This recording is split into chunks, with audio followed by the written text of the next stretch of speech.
दोस्तों, देश के न्यूज चैनल्स के पास अब चुल्लू भर पानी भी नहीं बचा है। मैं तो ये सोच रही हूं कि ये खबर देखने के बाद देश के चैनल्स के संपादक, न्यूज चैनल्स के संपादक और उनके मालिक क्या करेंगे। दोस्तों, देश में आतंकी हमला हुआ, कश्मीर में हुए आतंकी हमले से देश न केवल गुस्से में है बल्कि ये भी जानना चाहता है देश कि इस पूरे के पूरे आतंकी हमले के बाद भारत सरकार इस क्या एक्शन लेने वाली है।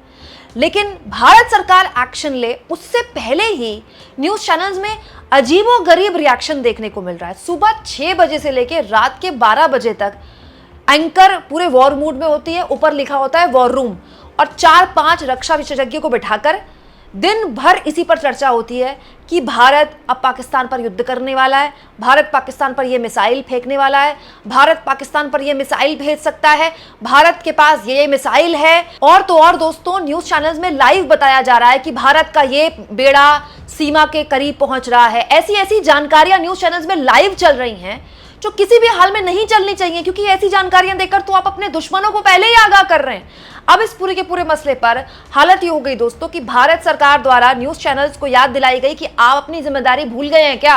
ये देखिए दोस्तों, ये ministry of information and broadcasting की तरफ से बकायदा पूरा का पूरा एक मीडिया चैनल्स के लिए बकायदा एक गाइडलाइंस शेयर की गई हैं और बताया गया है कि नेशनल सिक्योरिटी का मामला है, ये राष्ट्रीय एकता का मामला है। आप लोग किस तरह की कवरेज कर रहे हैं कि आपको बताना पड़ेगा। दोस्तों, ये 2 पन्ने पढ़ेंगे, बहुत छोटे से 2 पन्ने हैं, मैं आपके लिए अंग्रेजी और हिंदी दोनों में पढ़ूंगी। अगर ये 2 पन्ने न्यूज चैनल्स के संपादक और मालिक पढ़ेंगे ना, तो उनको वाकई में शर्म आनी चाहिए, क्योंकि ये जो संपादक और मालिक है ना, ये कोई आज संपादक और मालिक नहीं बने हैं दोस्तों। इनको मालिक बने हो गए 30-30, 40-40 साल, पत्रकारिता में इनको हो गए 50-50 साल, और ये जो संपादक हैं 25-25 सालों से संपादकीय का काम कर रहे हैं। लेकिन हर दर्जे की लापरवाही राष्ट्रीय सुरक्षा के नाम पर ये न्यूज चैनल्स कर रहे हैं, जिसके बाद भारत सरकार के मिनिस्ट्री और इंफॉर्मेशन ब्रॉडकास्टिंग मिनिस्ट्री द्वारा ये हिदायत दी गई है न्यूज चैनल्स को। दोस्तों, पहला, in interest of national security all media platforms, news agencies and social media users are advised to exercise utmost responsibility and adhere strictly to existing laws and regulation while reporting on matters concerning defense and other security related operation।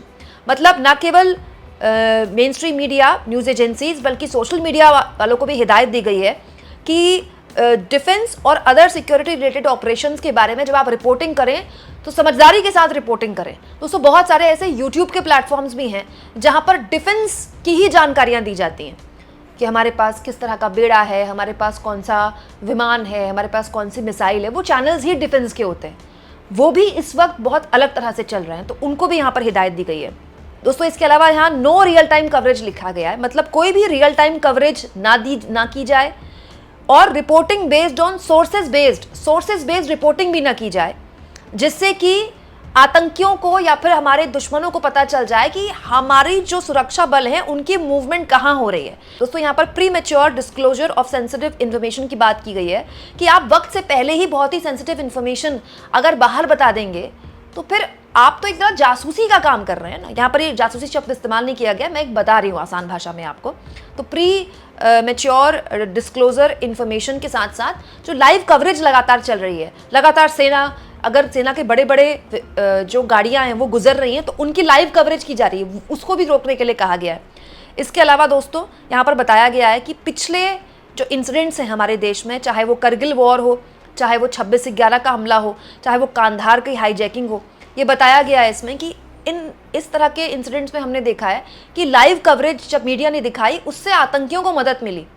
बाकायदा मुझे 26/11 के वक्त याद है दोस्तों, भारत सरकार द्वारा press conference करके कहा गया था, पी चिदम्बरम ने प्रेस कॉन्फ्रेंस करके कहा था कि न्यूज चैनल्स कम से कम लाइव कवरेज तो ना दिखाएं। अंदर गोलीबारी चल रही थी ताज होटल में, बाहर न्यूज चैनल्स के रिपोर्टर लेट के रिपोर्टिंग कर रहे थे, पल पल की जानकारी दे रहे थे कि अब यहाँ से आवाज आ रही है गोलीबारी की, वहां से गोलीबारी की आवाज आ रही है। और जो उन आतंकियों के हैंडलर सीमा पार बैठे हुए थे पाकिस्तान में, उनको सब जानकारियां मिल रही थी। कहां से? न्यूज चैनल्स के माध्यम से, न्यूज चैनल्स की लाइव कवरेज के माध्यम से। और इसीलिए भारत सरकार द्वारा यह कहा गया है कि अपनी पिछली गलतियों से पिछली गलतियों को हम ना दोहराएं। दोस्तों, सरकार ने ये भी कहा है कि इस तरह की coverage cable television networks amendment rules का उल्लंघन माना जाएगा। आगे सरकार ने कहा है, therefore all TV channels are advised not to telecast live coverage of anti terrorist operation and movement by security forces in interest of national security. राष्ट्रीय सुरक्षा के लिए यही सही है कि आप किसी भी तरह की मूवमेंट को लाइव कवरेज में ना दिखाएं। दोस्तों, ये जो बातें भारत सरकार द्वारा न्यूज़ चैनल्स को हिदायत दी जा रही है, ये कोई नई बात नहीं है। जितने भी चैनल चलाने वाले मालिक हैं और जितने भी संपादक हैं, ये सब जानते हैं कि ये उनको नहीं करना है, क्योंकि कोई सामान्य मामला नहीं है। देश पर हमला हुआ है, देश पर एक आतंकी हमला किया गया है और लोगों का धर्म पूछ कर उनको आइडेंटिफाई करके उनकी जान ली गई है। ये कोई सामान्य घटना नहीं है जिसको भुला दिया जाए। और भारत सरकार जाहिर तौर पर कोई ना कोई प्लान कर रही होगी इसके लिए कि कोई ना कोई एक्शन किस तरह का हो, वो एक्शन कब इम्प्लीमेंट किया जाए। लेकिन हमारे न्यूज़ चैनल्स को तो केवल टीआरपी से मतलब है। दोस्तों, मैं पिछले 17-18 साल मुझे पत्रकारिता में हो गए और केवल पिछले 3 साल का ही टाइम मेरा यूट्यूब में है। मैंने पूरा टेलीविज़न में ही काम किया, टेलीविज़न में ही पत्रकारिता सीखी है। मैंने अपने पूरे करियर में इतनी गैर जिम्मेदाराना रिपोर्टिंग नहीं देखी इस तरह के मामलों में जो मैं इस बार देख रही हूँ। पहले इन न्यूज़ चैनल्स ने इस आतंकी हमले को हिंदू मुसलमान करने की कोशिश की और बताया, सब में टॉप बैंड यही चला कि नाम पूछा जाती नहीं, नाम पूछा जाती नहीं।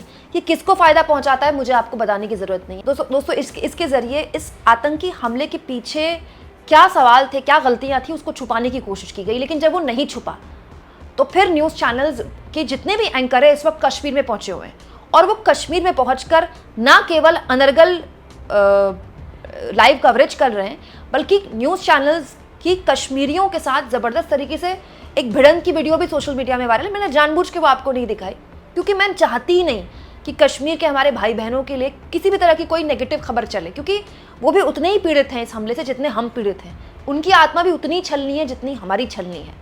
तो मैं चाहती नहीं थी कि मैं इस तरह की नेगेटिव रिपोर्टिंग करूँ, ये मेरी जिम्मेदारी थी एक राष्ट्र के लिए, इसीलिए मैंने वो नहीं किया। लेकिन ये न्यूज़ चैनल वाले यही कर रहे हैं।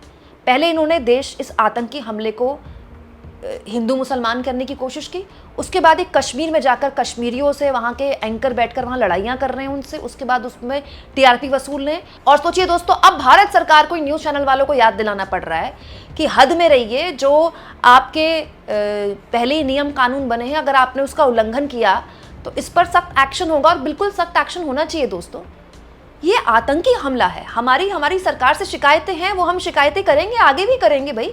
और हमारी सरकार हमारी शिकायतों को सुनने के लिए बाध्य है। वो अपनी गलतियां मान भी रही है, सरकार ने माना भी है कि चूक हुई है, लेकिन हम अपनी सरकार के साथ हैं भाई, हम अपनी सेना के साथ हैं। सेना कोई भी एक्शन ले, हम तो उसके साथ खड़े हैं। हम थोड़े ही बता देंगे कि सेना प्रमुख अगर कश्मीर पहुंच गए तो उन्होंने किस किस के साथ बैठक की, सेना प्रमुख ने इसके साथ बैठक की, सेना प्रमुख ने उसके साथ। आप क्यों बता रहे हैं दोस्तों? ये बताकर आप अपने चैनल में ब्रेकिंग न्यूज़ चला देंगे, उस ब्रेकिंग न्यूज़ के जरिए कुछ मिनटों का आपको आई बॉल आप कैच कर लेंगे, आपको टीआरपी मिल जाएगी। क्योंकि देखिए, ये जो इस तरह के मामले होते हैं, नेशनल सिक्योरिटी के मामले, जब आतंकी हमले होते हैं, तो लोग न्यूज़ चैनल ज़्यादा देखते हैं, क्योंकि न्यूज़ चैनल में तुरंत खबरें मिलती हैं। तो वो लोग जो न्यूज़ नहीं देखते हैं वो भी इस तरह के मामलों में न्यूज़ देखते हैं। तो न्यूज़ चैनल वालों के लिए टीआरपी बटोरने का एक बहुत बड़ा जरिया है ये। लेकिन आप ज़रा ध्यान तो दीजिए, आपके टीआरपी के चक्कर में देश को नुकसान हो रहा है। दोस्तों, इस 2 पन्नों के जरिए भारत सरकार ने न्यूज़ चैनल्स को बोला है हद में रहिए। अब देखना ये होगा कि ये अपनी हद जो भूल चुके हैं, इतने सालों से बेलगाम हो चुके हैं, इनके लिए कितना मुश्किल होगा वापस से अपनी हद में आना। आपको क्या लगता है? कमेंट बॉक्स में ज़रूर लिखें। और जितना हो सके दोस्तों, चैनल को शेयर करें, सब्सक्राइब करें और थैंक्स और ज्वाइन की ऑप्शन से अगर आप चाहें तो कुछ आर्थिक मदद भी चैनल की ज़रूर करें।